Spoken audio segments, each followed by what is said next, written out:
Zacarra decided to sleep in today, so I will be recording the desktop for her to have a sync track. Gotta figure out how to do that really quick. Spoiler alert, he doesn't figure out how to do that, so I had to figure out how to sync 3 separate audio tracks without a reference, or a sync track. Enjoy the show.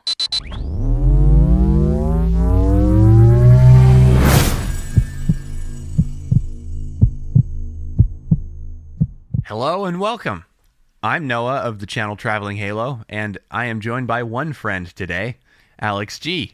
The two of us are brought together by our shared love of Halo, but do not let that fool you, for we will try and likely fail to talk about anything but Halo, because this is not a Halo podcast with two people. Welcome, Alyx. It seems like daylight savings is screwing everybody over today. Yeah, it sure does. Even our editor is not present for the recording, let alone our other two crew members. So here we are, just the two of us, making it happen. Putting in the hours anyway. And not only that, we're starting 40 minutes late as it is. That's my fault. But here we are, a two-person conversation. And I'll tell you what has been on my mind the last week and a half or so is the process of releasing new music. Very daunting. I will say that now that I'm starting to get in the middle of that sort of thing, it's a lot more complicated than people make it seem. That's true. I feel like the impression people give is that it's like, yeah, we headed into the studio, bro, and vibed, and it was just like a great time, man. And then like the studio gave us back our masters, and we like just uploaded it to Spotify, and we're like, hey guys, you should check it out. It does not work like that. You can't just talk about it and just tell people on your Twitter, hey, there's new music. That just doesn't garner the audience, the listenership that you need. Like you have to put the work in. The thing I've found is like sometimes it's worth it to pay for the Instagram ads. I did that one time. I'm going to do it again in the future. But it helps because it can help because it pushes it out to people that it thinks would want to see it. And it's not too expensive. But generally speaking, though, it just helps to have an existing following. Right. To be able to bounce off of. That is exactly why I waited so long to do, like, when I started to do my Bandcamp releases, I already had, like, a few hundred subscribers on YouTube and some followers on Twitter as well. I did want to get that stuff out there, but at the same time wanted to be sure that people would actually take care to notice. Well, exactly. Speaking of that, Bandcamp is really great for that because once you do get some music going and some flow happening, you get this existing follower base that you can send messages to. It's like the community tab on YouTube that you're not allowed to have until you have 1,000 freaking subscribers, which is the stupidest. The most important, the people who need that feature the most are the people who are under 1,000 subs, because they need to be able to communicate between uploads. It's terrible. But that's really a great thing about you get a little digital newsletter kind of available to you with Bandcamp. It's very cool. In fact, I keep not making use of that. I really should let people know that I still exist. That is also one of the things that people don't really tell you about when you start to do this sort of building an online profile sort of thing. You have to build a community around yourself and actually take care to talk to the people that follow you, Yeah, you do. It's not just about the content creation or just about whatever games you play, whatever music you make, or whatever other sort of content you make. You have to be engaged with the people that are looking out for your content because they're the people that are making you, Yeah, you have to. It's a lot of work because especially early on, you are the only person available really to do all the jobs. Mm-hmm. There comes a point when there's a huge team and it's you hire people but that's like so far down the road in terms of fame. And certain musics, for some people, you'll just never be there. Certain music styles are just not ever going to bring in the amount of money that would allow you to have something like that. And so for most people, it seems like you got to do every job yourself. And that includes the social media management, and or public relations part of it. And so talking to people all the time and having to stay engaged when you, which pulls away time from other projects, is really challenging. Yeah. I'm terrible about that part. I have an Instagram that I use, that I always have posted my like saxophone playing to, and I've had it for 7 years now, and it's garnered a decent following. But for the longest time, I didn't even keep up on it. So I have a lot of followers, but now their algorithms don't push out my posts. So I only have like 100 or so people that actually look at what I'm doing when I post a story or something, whereas I've got like 1,200 followers. So it's, and that's because I just abandoned it for like a year. I went off and did other things because I was busy working on stuff, but it was stuff admittedly that didn't have anything to do with what I normally do there. Still though, it's important, and you have to do it, even if it's not easy. Keep up your relationship with your followers. Right. And this is part of the benefit of playing live music, is that it's kind of baked in when you do live music, because you're in a room with people, and you're going to talk to them, and they see your face and all that. On the internet, you have to go out of your way. And like sort of bother people and say, hey, can I get involved in this thing that you're working on? It looks really cool. And also I can use a few hundred more followers, ... Yeah. Well, yeah, exactly. It's always disheartening when you go a year without gaining more than 100 new followers. And it's like, oh boy. But you know what? Like I've said a lot for myself, and I can really only speak for myself on this one, but I am happy. I feel like I should be happy, and I am happy having like 20 dedicated followers. If that's all I got, then at least those 20 people are showing up for something they really enjoy. That is true, because or how would I say it? The bottom line for followers is, even if you have like 20,000, 100,000, whatever, if only a few hundred or even a few dozen are actually taking care to pay attention to what you're doing online, then those are the only people that really matter at the end of the day. Those are the people that are making you what you are. The people that are most deserving of your attention and your commitment to content creation. They are. I think there's an ism out there that I've heard, and I'm not sure what the exact numbers on this are, but theoretically, if you release music once a month, I think, and you have 1,000 people who buy your single or your album that you put out once a month, I'm not even sure if there's that much specificity to this ism, but I think it just is like, if you have 1,000 followers who actually buy what you make on a regular basis, and all 1,000 of them consistently buy it, you can sustain yourself and live. Right. Now, I haven't done the math on that in quite a while, but I believe that something along those lines is true. You might have 10,000 people following you, but you only need 1,000 of those people to be buying your stuff. But you need that back end of 10,000, right? So that 10% of them actually wind up getting engagement. So 10% can be a high enough number for you to do that. And that's the tough part to get to. I'm pretty sure there's a proper term for that, but it's like having the minimum consumer base that'll actually participate in whatever your activities as a producer are. It's like how you'll have advertisements on TV if you're a big corporation, say, and there's millions of people that'll see that advertisement, but only a few thousand people will in the future act upon seeing that advertisement. Yeah. It's like it's always going to be in the back of their head, but that's only so many people. Yeah. A lot of people just are aware of it, and they'll just continue to keep themselves aware of it without going out of their way to want to engage. Yeah, they might like it and retweet it or repost it or whatever, but that's as much engagement as you'll get out of them. Yeah, that's not money. That's like essentially exposure.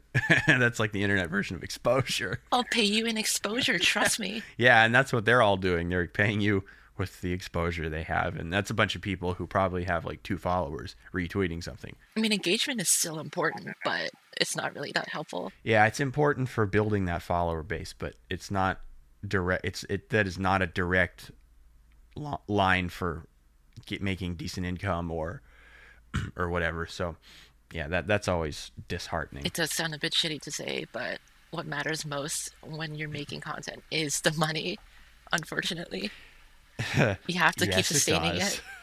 And I hate saying it too, because it makes me feel like an ass, but for real, you know? Yeah, I really, on a spiritual level, I could give a shit whether or not people are even hearing it.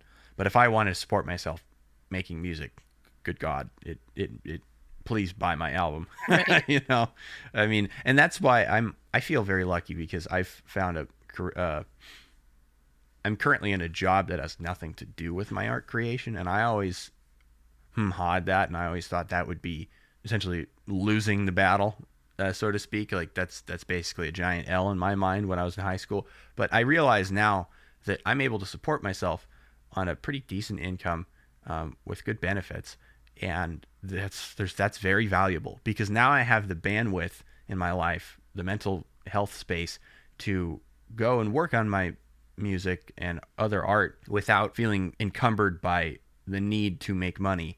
I feel like now I have the space to just breathe and be creative, more so than I would have. And I was not expecting that at all. That is not what I thought it was going to feel like. So that's a huge positive. I'm very grateful for that. I'm glad I happened across that, because it was not my intention. I would have just been a suffering, starving artist for all my intentions were. I'm glad I didn't wind up doing that. But not everyone can do that. And I just happen to be able to do it with something that I also happen to love. I mean, I have another half of me that loves working with my hands. So, I'm lucky for that, though, because not everybody likes to do that. For some people, that's just sucky manual labor. Where I am right now, I'm split between doing some production for a studio. I can't really talk about it much yet. And I'm also doing my own independent commission stuff. It's not like 100% sustainable income. Like, I still have to be like supported by other people, and you know, vice versa. But it's definitely a lot better than where I was a few months ago. A few months ago, I was doing full-time college alongside all of that other stuff as well. And I was just, you know, stretching myself way too thin in terms of energy and inspiration, I guess. Man, you talk about college, that's a whole nother factor, because frequently... It's him. Welcome, Neo. Yeah, hi, it's me again. Neo wasn't recording his audio, and there's no backup desktop recording. So I'm just gonna make up what I think Neo would have said in the next couple of moments, and you can listen to my really bad impersonation of Neo. So I'm gonna apologize in advance for my bad impression of Neo. Sorry, Neo. So happy to have you. We were just figuring out how to do our 2-person Joe Rogan podcast just now, and so it wasn't going too bad, actually. Welcome. I guess I'm late because you guys started an hour early. Daylight savings. It's daylight savings for us. I don't think do you guys have daylight savings there? No. At this time of year? No, we actually don't have daylight savings at this time of year. So, I mean, we could probably push it back to 1. Nah, it's fine. We could move it for the sake of you. I'm constantly trying to figure out ways that you could actually not be affected. Nah, it's as fine. Much as you are. Don't worry about it. Okay. So right now for you, it's not quite 6. Yeah, nah, it's like 5:40 in the morning. Unbelievable. Hey, new podcast topic. Fuck daylight savings. Yeah, fuck daylight savings. No kidding. I don't think Wern's affected by it either. I don't think he had daylight savings either. So like, he'd probably be pretty confused too. And then Neo has to restart Discord. Is it just us Americans again? Yeah, we're back to just the 2 of us now. Ha! There goes Neo. Poor guy. I feel so bad. We're only 4 minutes into what he was expecting to have be the recording time, and he's early, you know. Oh, he's back. And he's back. That was a quick restart. It's impressive. What a system that he's got. It's probably got What's an that? SSD, Yeah, copyright, trademark, whatever. got that SSD technology. Solid state drive. I literally just hit Control R in Discord.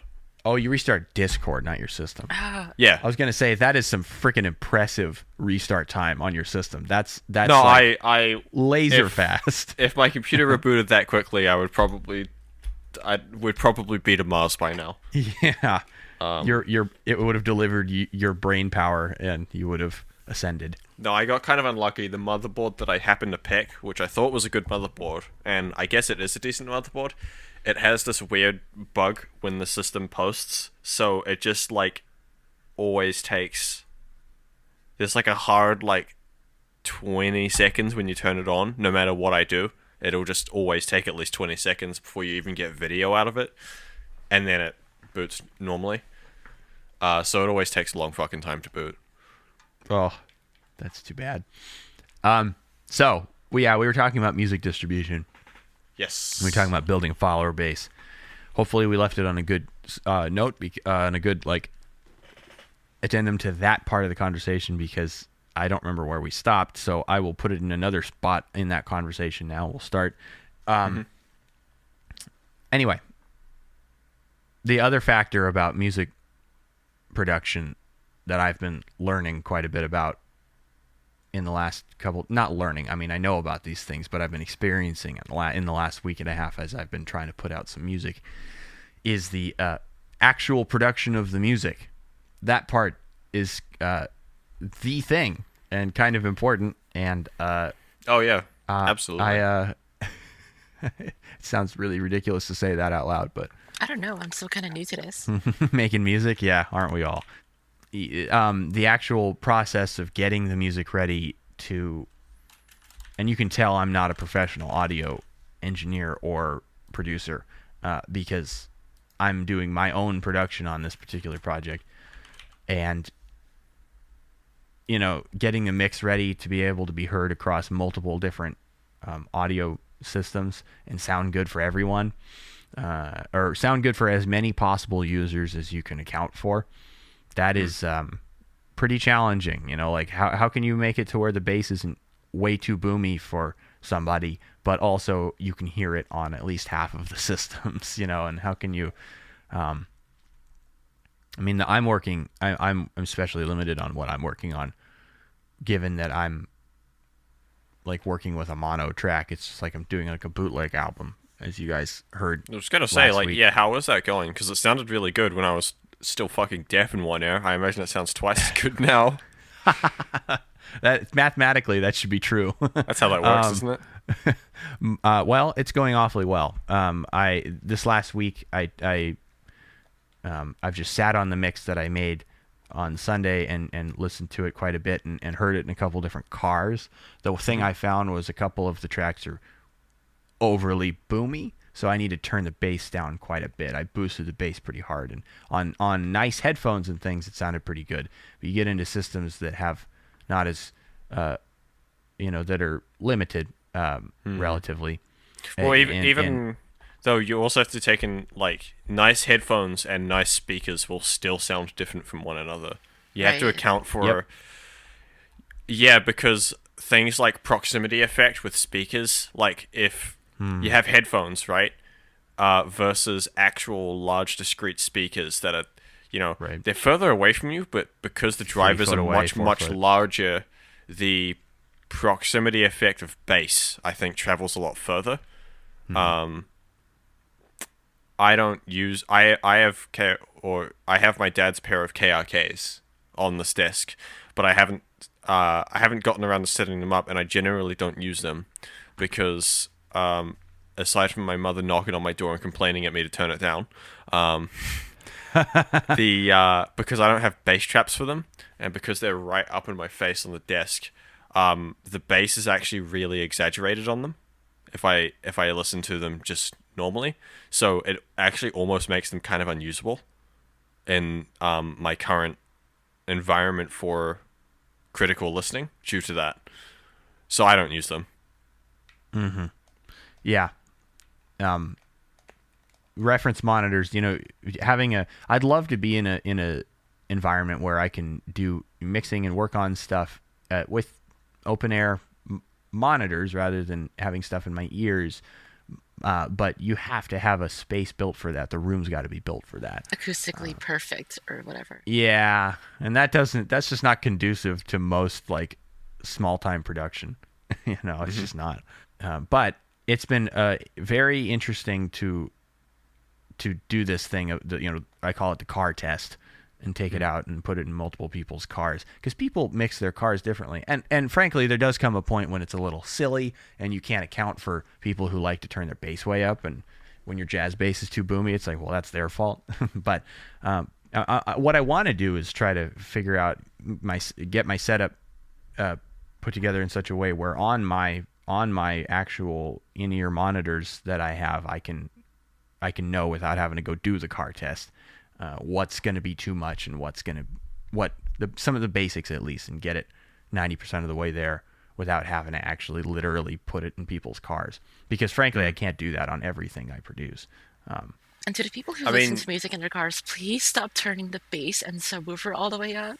It's not helpful to whatever you're listening to. No, it doesn't make it better.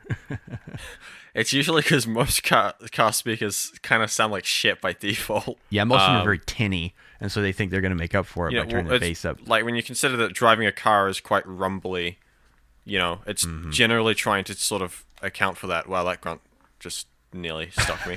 For the audio listeners, Neo's playing the original Halo on his PC, and we're watching. Actually, you might want to check real quickly. How are you recording the Discord? Because you might want to turn the audio down on the game. I don't hear your stream too loud. Okay, cool. By default, I've got your stream turned to the point that, Sweet. It's actually rather quiet.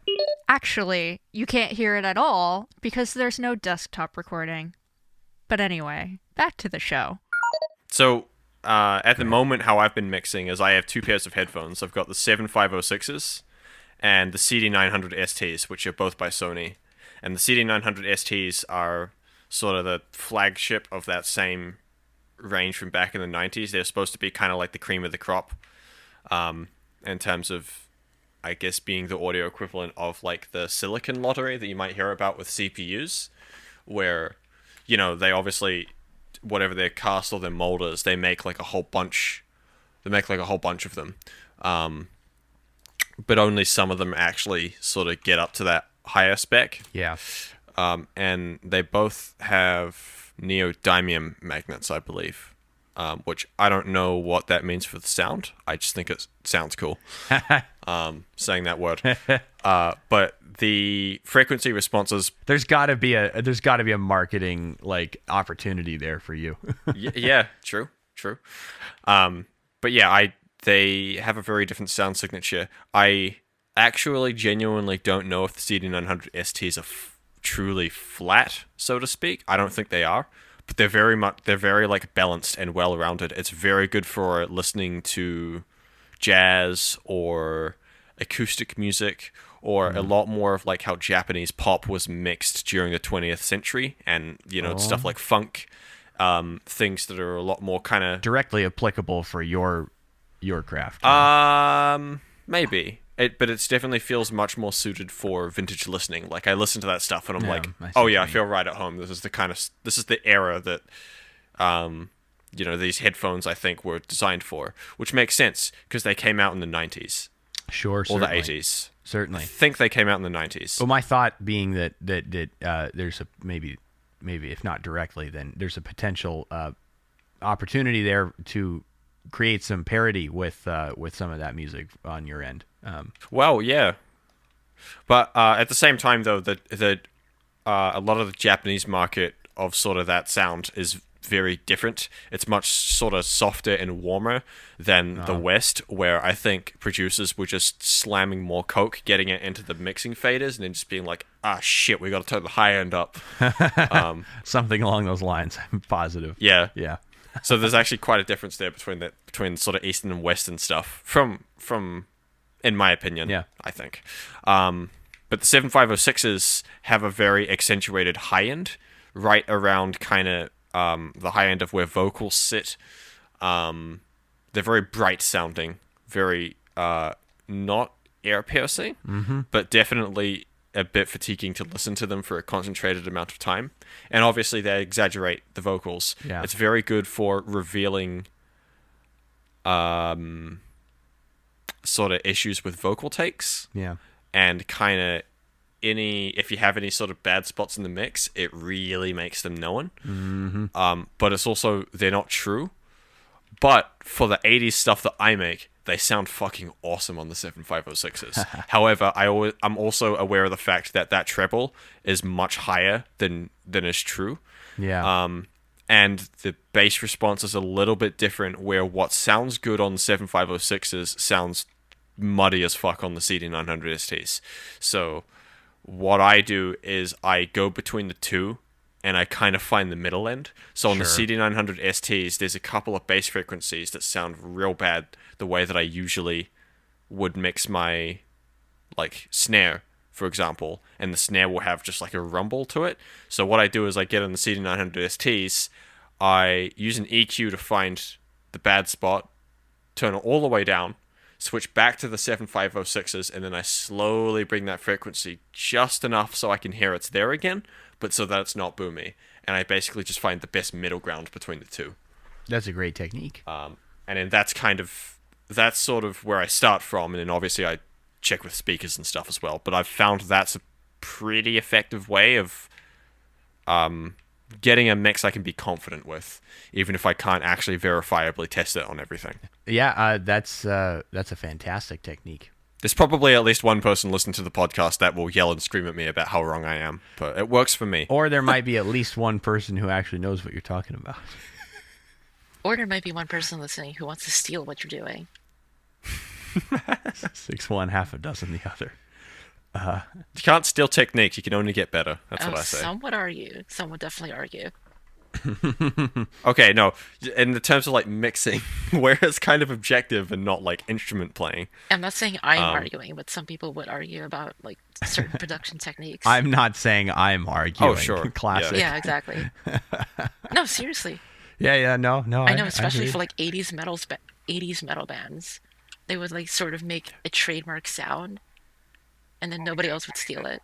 Oh yeah, I mean that's Sure. that's the thing too. Like the technique I'm talking about helps me to do really good for like the 80s stuff specifically, and every genre,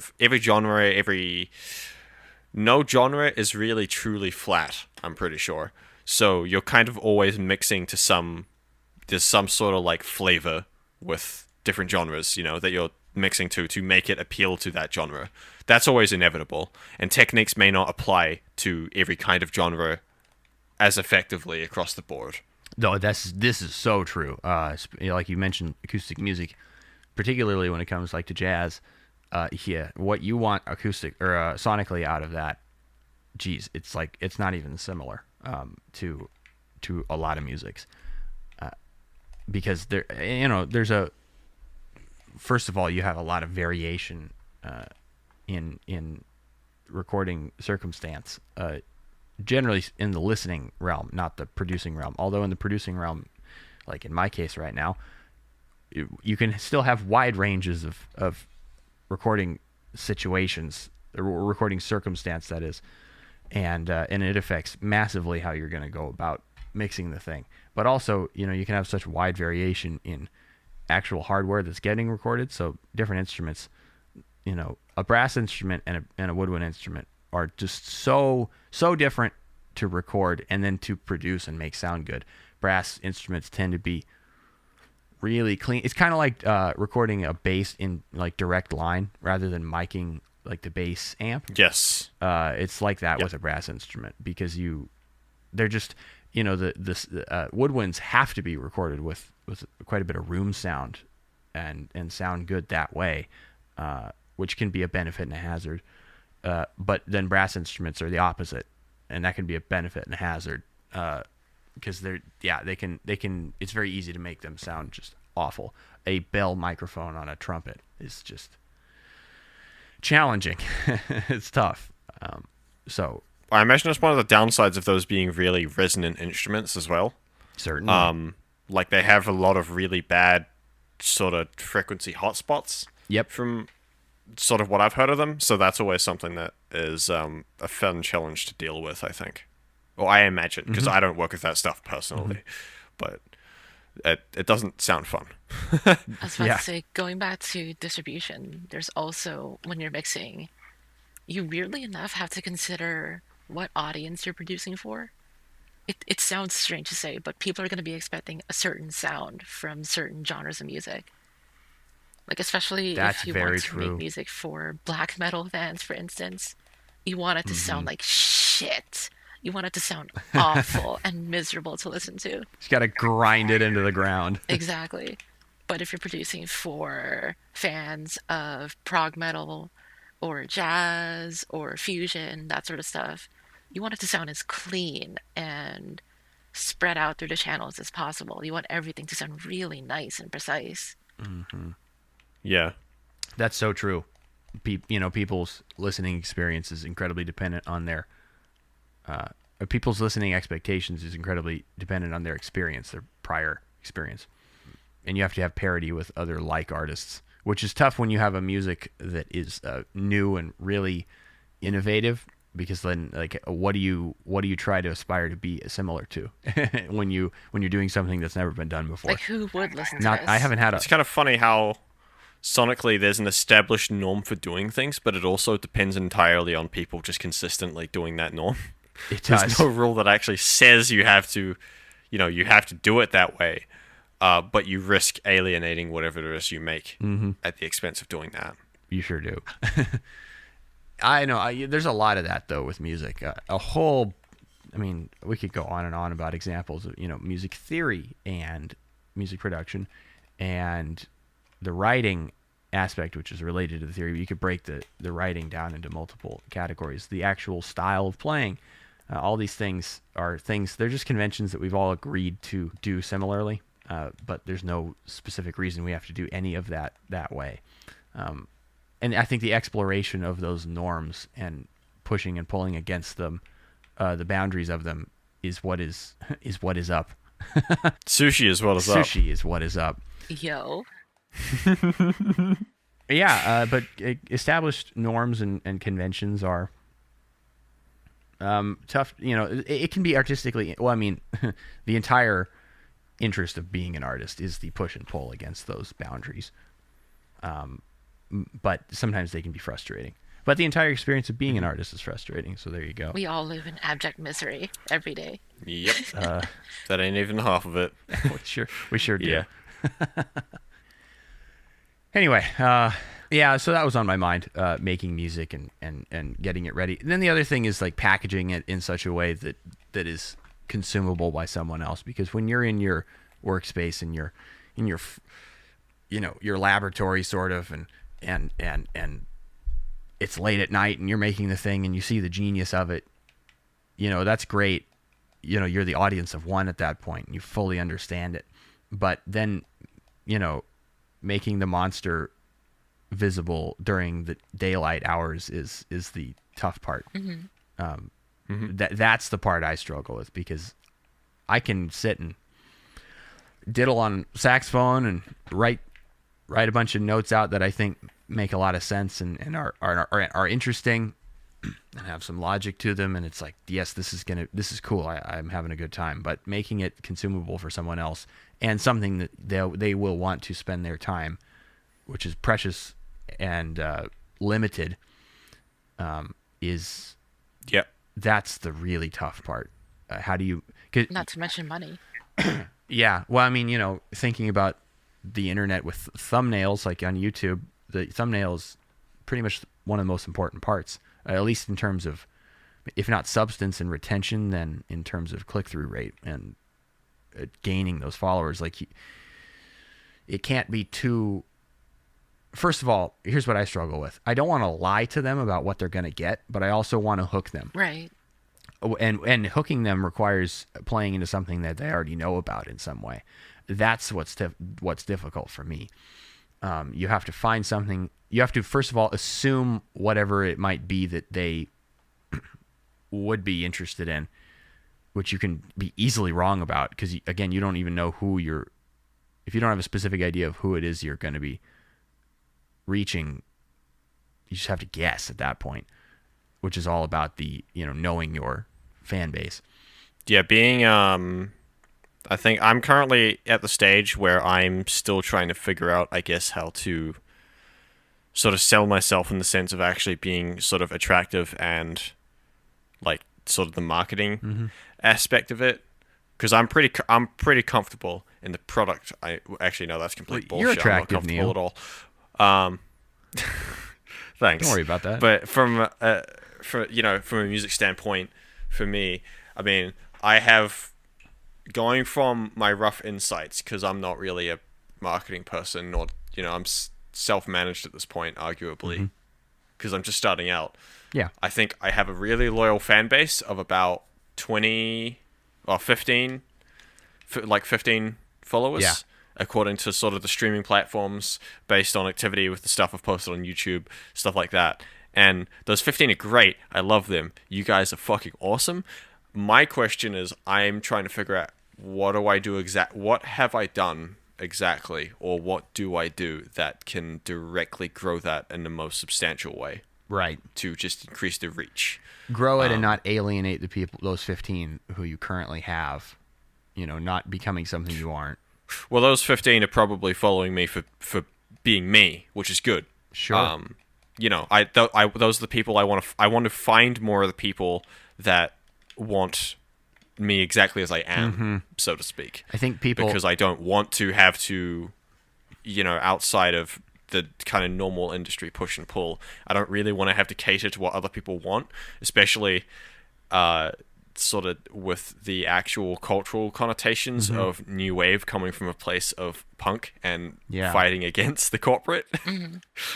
So actually having the cater would... Most people seem to fall off and break at that point. That's that linchpin point that a lot of people get to, that crossroads that you're at, where it's like, okay, I have these people who like me a lot, but the much easier route is to change yourself and then market whatever that is. Change yourself to being something that you think is more marketable. Yeah, absolutely. I mean, when you have very few followers. there's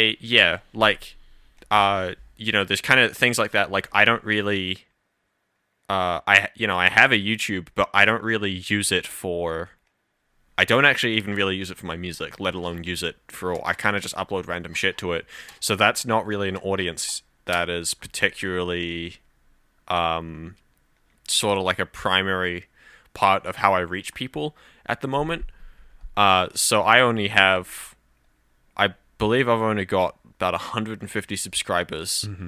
And before the Marty Army started, I'm pretty sure that number was about 40. So most of those people are just there because they know me through Discord, not necessarily because of my actual music. Yeah. Maybe they're there for the music, Sure. but they're only there because they found it because somebody in Discord posted the link. They didn't just find it on YouTube. Yeah. That's like the part that I'm trying to get to. Well, this was something Yes. Alyx and I were talking about. It's funny that the rough numbers you just put out, I realize they may not be entirely accurate, but the rough numbers you just put out are... Is it about the same for the podcast? Well, they're directly in parody to what Alyx and I were talking about earlier. We were talking about the concept that you... there's kind of a well-touted ism that you could have 10,000 followers, but only about 1,000 of those people are actually going to pay for your stuff on a regular basis, which is about a 10% yield. Oh, I figured that out real fucking quick. And you said 15 and 150, and it's like it works out. And, well, 15 is based on my streaming services. Yeah. I won't go into the detail of direct Bandcamp purchases or anything. Although actually, if anyone was if theoretically you were curious about that, you could actually just go to the album page and it just tells you who's bought it. Yeah. So there's that there. Sure. But the values I got were based on Spotify and Apple Music, I think. Gotcha. Yeah. Yeah. And it turns out most of those listeners are actually from New Zealand. That's interesting. Which is funny because I have no friends IRL anymore, so I'm not sure who those people are. I wonder if that's an algorithm thing. I wonder if that's just what the internet thinks. It could be. It thinks, well, this person's from New Zealand, so they're going to naturally attract other New Zealanders, which is not true necessarily. Well, that's what the internet thinks see, anyway. that's not natural though. That must have been the algorithm pushing it to other people in New Zealand, because I haven't really even though I plug my stuff on social, nobody that I know personally actually really follows me for my music. At all. They just know you. So I thought most of my audience would be international, especially because places like Discord are the main place where I plug my music, because I'm not really active on other platforms. Right. But it's definitely kind of an interesting phenomenon to sort of start engaging, and then actually having to kind of like pay attention to that kind of stuff and look at that data when I never would have thought it would be relevant before. But now that I'm actually trying to do things, it's like, oh, I actually need to pay attention to that and, weaponize that data to figure out what do I do to purposely move that value in a certain direction. It's interesting and cool to pay attention to. It can be really disillusioning, or you can get really lost in it, but it can be really engaging. Sometimes, especially, people get so wrapped up in that little number, and that can be really destructive. Well, the problem is when that starts directly affecting your creativity, when it specifically when it shouldn't be. And like we said earlier, the ways in which that can happen is you see the number and you want it to get bigger, and then you start changing yourself to get it to do that. Yeah, well, I mean, there's a desperation out there, of course, and in the journey of being successful, you'll inevitably be wanting to do anything you can to grow those numbers. That's kind of one of the challenge pushes and pulls, so to speak, of doing something like art, especially, where it is literally a medium of expressing yourself, but then also how do you sell what you're expressing? Yeah, exactly. Packaging it is the part that's the part I'm at this very moment, and that's what my mind's been most consumed with, is the packaging part, and that's very challenging. You have to get people to give up their time, like I said, and you need to hook them within a matter of half a second that they're scrolling by and seeing the album art, and then when they show up, they have to find something that they were logically expecting based on that art. If they see the art and they think that, oh, this is like something completely different, and then they show up and they hear the actual music and they go, this isn't what I showed up for, they'll leave for that too. So at least you got them to show up, but now they won't stay. Right. So that is so difficult to, and it gets more and more difficult the more fringe your ideas are, or the more innovative your ideas are. The more you're against the more you aren't part of the norm, the harder it is to make what you are or what you do relatable. People want to relate to something. That's why we consume that. That's what we find attractive with media. It's, we're taking in new experiences, but in a way that we can, relate the connections we already have and build more. Yes. Inherently, by not being... Wow, I sound so smart when I'm fucking tired. It's all pure. It's just coming from that half sleep. Yeah. But yeah, it's definitely... That's definitely a really... it's an interesting process. I kind of wish it didn't have to be a process. In my case, even though I kind of have a reach, I guess, because I don't really do anything live... or I haven't really gotten myself in the opportunity yet where I can do that. And because I don't really have connections locally of people that are actively doing the same thing, it definitely feels like I'm kind of like just trying to keep myself afloat by myself in sort of what I do. Because, I have people that like my stuff, but because I don't really feel like I actually know anyone that does exactly the same thing, it does actually make it quite difficult to... I haven't really found the right way where it's kind of... I can follow an instruction manual and I will immediately just be successful. But I don't think anyone can really do that. That's what we're shooting for. Unless you just have lots of money. Yeah, well, that's what we're shooting for. Which I do not have. And that's the thing. I also mentioned this to Alyx earlier. It kind of helps to build some capital for yourself. Oh, well, it always helps to build capital. That is the goal. You have capital Exactly. so that you're able to do whatever you want, and you're able to take risks and investments. It's very true. I'm in the very fortunate position now where my job is not dependent on my art. In fact, it has nothing to do with it, and so that gives me the bandwidth in a mental health way, and also in a financial way to be able to relax and be creative and just kind of make art at whatever pace that it comes to me. I don't have to be beholden to figuring out how it's going to pay the bills and making art that pays the bills, I guess. And that's very fortunate. I'm glad, but I just have that the only reason that's possible is because it's something I'm doing something that I also happen to enjoy, but that's just because my interests are like that. Not everyone has that, especially not a lot of artists. When you get into like manual labor and stuff. And so, but that helps me a lot. That's helping me a lot right now. And I'm happy that I found that, because I scoffed at it for years. I thought, well, if I do anything but live as a starving artist, I will have lost the game. That's a shame on me. And I will have, essentially given up. It's that bad. It's just the most negative self-talk ever. And you just, you have to be okay with giving yourself that bandwidth to create and to stretch out and to support yourself first and be an artist second. And that is just not the nature of being an artist. No, it's fucking not. I encourage everyone to try to find that medium, that happy balance. I mean, there's also things with marketing, like I'm not, I haven't really studied in that field. When it comes to marketing, even more than just, music production, I want to say, since marketing is arguably, they're both part of the music industry. They're both important. When it comes to marketing and that kind of stuff, I know even less about what the fuck I'm doing. So, maybe part of that is also finding, it's making those connections as well for people that can help you do things. It's never entirely necessary to have to go it on your own, to literally just help get yourself further ahead. Like, that just makes sense.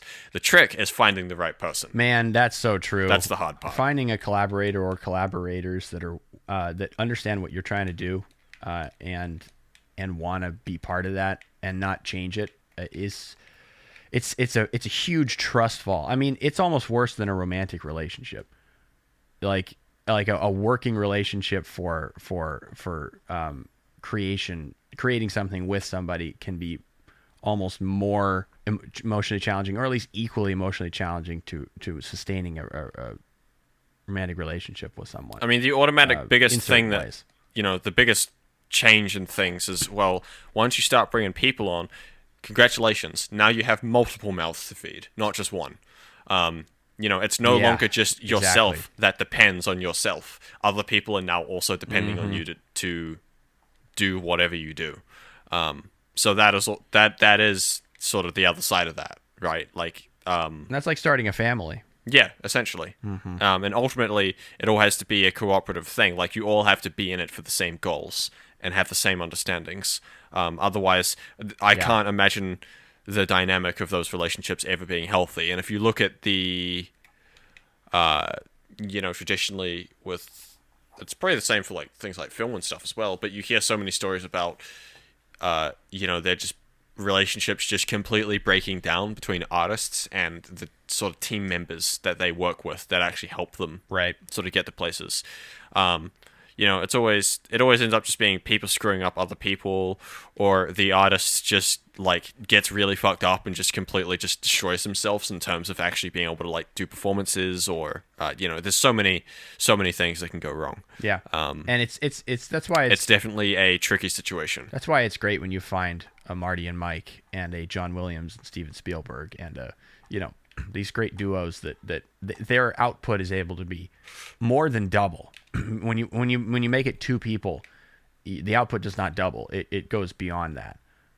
You're able to achieve incredible heights, but it's a huge risk, and it's very hard to find that. And again, the trust fall of man, Zacarra's gonna hate me for all my coughs. She is just gonna be livid. Stop coughing then. Yeah, simple as that. I gotta lay off the smokes. but the trust fall of actually initially getting to that is so challenging. And you know, it can be good and it can be really bad to double up on that and have the person you are romantically involved with be your working partner. That can be a much easier trust fall to make happen, and it can also mean the absolute death of that relationship in a much more spectacular way than it would have otherwise been.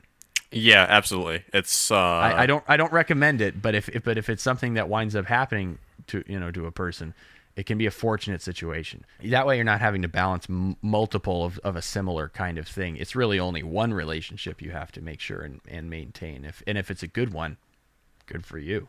You know, it can't beat that. I mean, I couldn't imagine being you know, maybe it is also, you know, a case of right person, blah blah blah, but also being in a relationship as well with, you know, how much sort of music and stuff can involve one's, like, there's so many factors, but there's a part of me that's also just like, well, you know, a relationship or whatever is like, I don't want to bring the problems home with me or whatever. That would be the case where it's like, okay, well, at that point, you know, I'm wanting to shut off from work and all of that, and be able to just, you know, live a portion of time or whatever where that's just not a concern.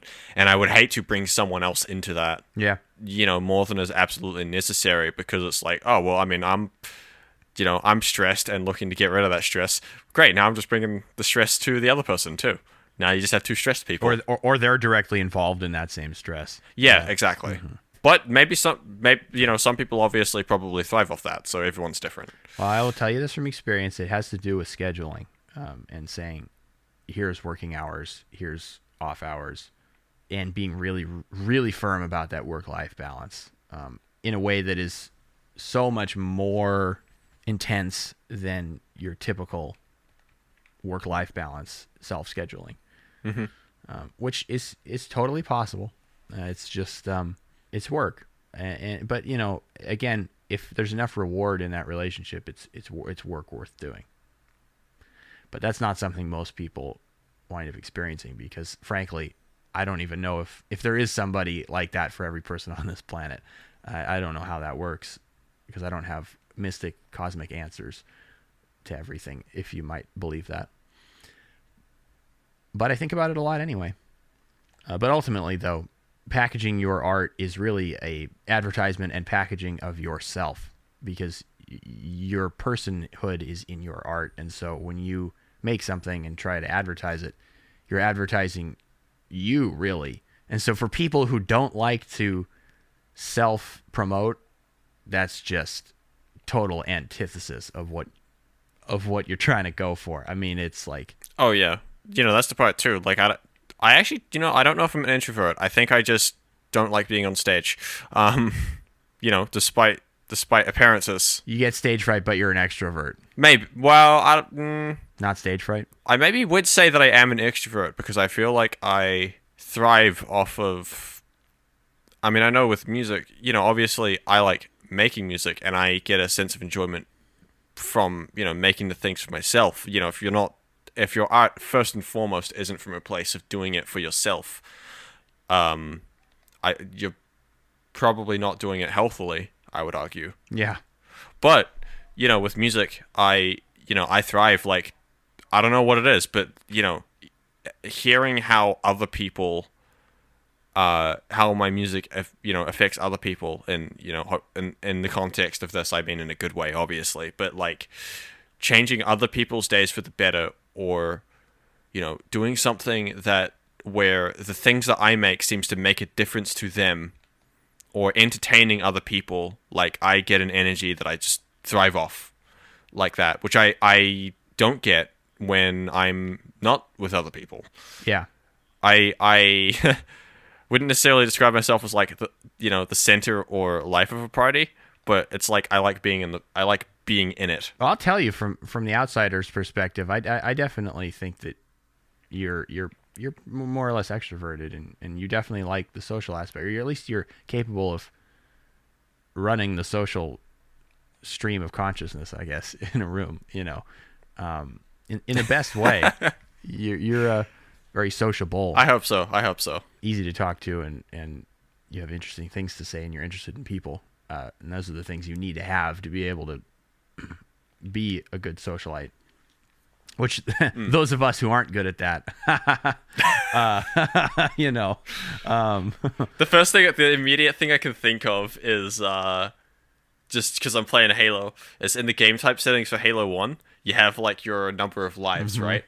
And then if you set it to 1, the description is something like, you've only got 1 life, but at least you're using it to kick ass across the galaxy instead of sitting in a rich mansion crying with your socialite friends. That's amazing. That's way too deep. That's so funny.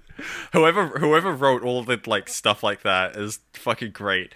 Like there's another really good one, which is if you set respawns, it's like respawn time is 15 seconds. This will give you an idea of what eternity is like. That kind of thing.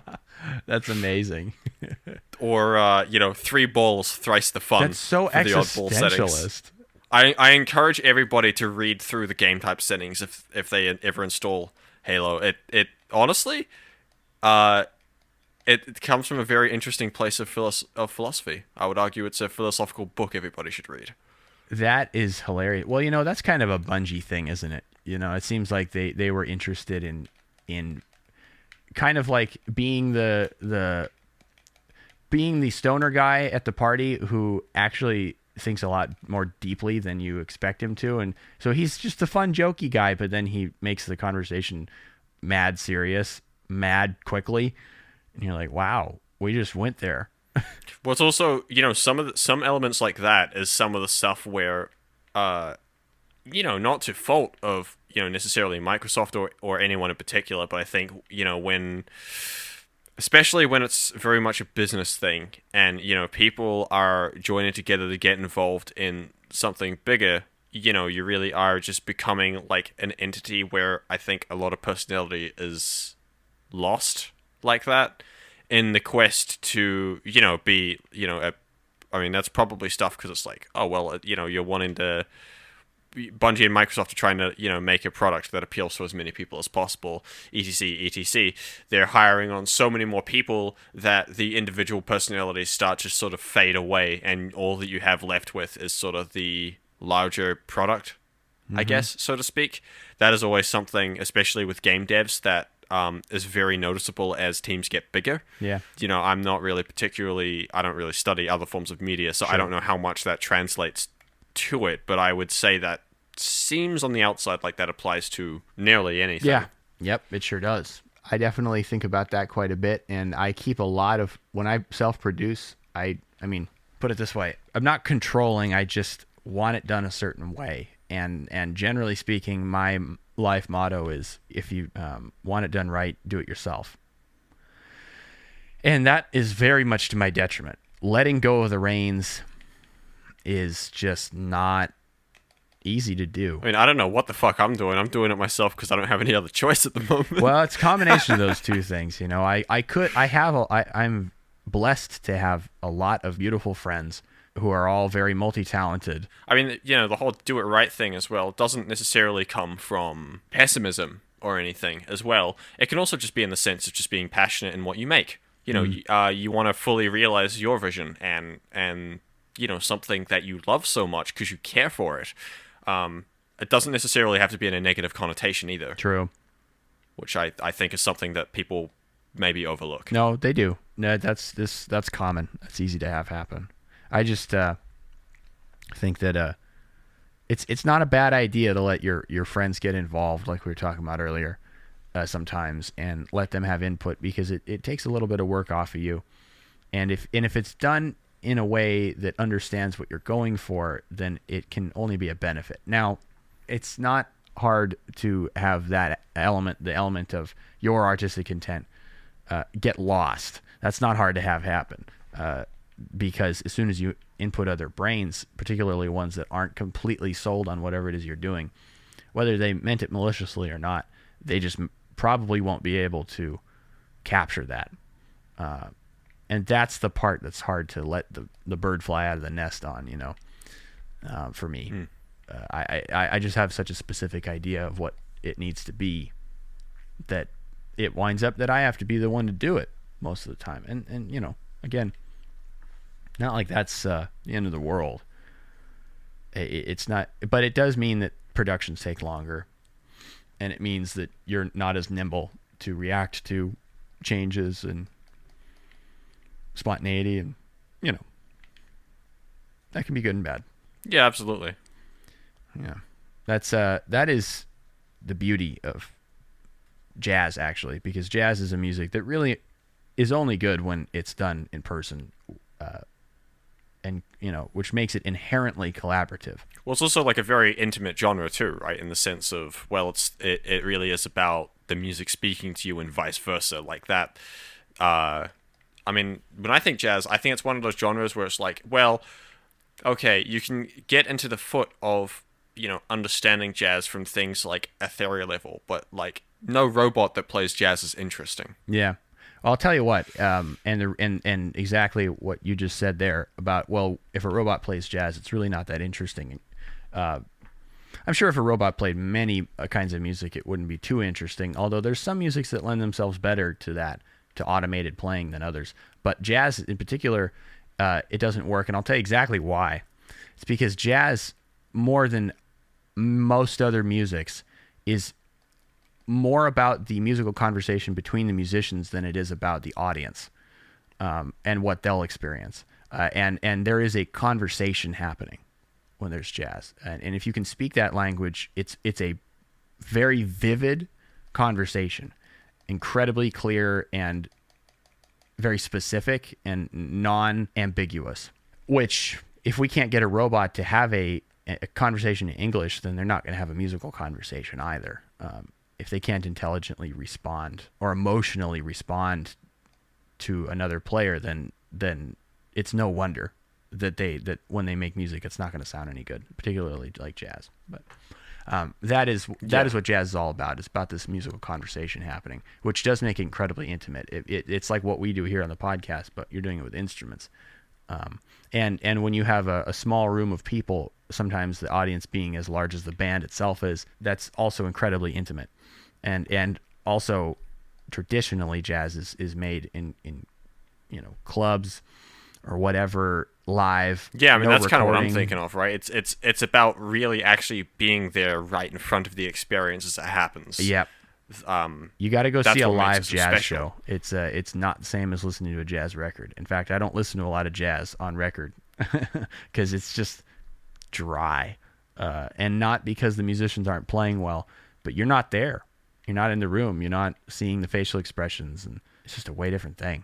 There's an energy to being in the room for that, and this is true of this now. You know, it becomes true of other non-jazz live musics too.